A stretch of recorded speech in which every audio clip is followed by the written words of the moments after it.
এক আল্লাহ বানাইছেন, এক আল্লাহ রিজিক দেয়, এক আল্লাহ খানা দেয়, সম্মান দিলেন, সিজদাও তো এক আল্লাহ পাবেন। সেখানে আর একজন ঢুকলো কেন রে মুমিন ভাই? এক আল্লাহকেই তো সিজদা দেওয়ার কথা ছিল। এরে নবীর উম্মতের দল, বলো মানুষ দামি নাকি সূর্য দামি? মানুষ দামি না পাথর দামি? মানুষ দামি না বট গাছ দামি? তাহলে বট গাছ মানুষের গোলামি করবে, বুঝে আসে না যে মানুষ কেন বট গাছের পূজা করে।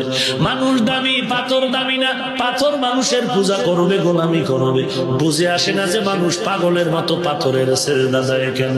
আল্লাহর কাছে মানুষ দামি, সূর্য দামি না, বুঝি না যে সূর্য মানুষের গোলামি করার কথা, কেন যে মানুষ সূর্যের পূজা করে, আগুনের পূজা করে।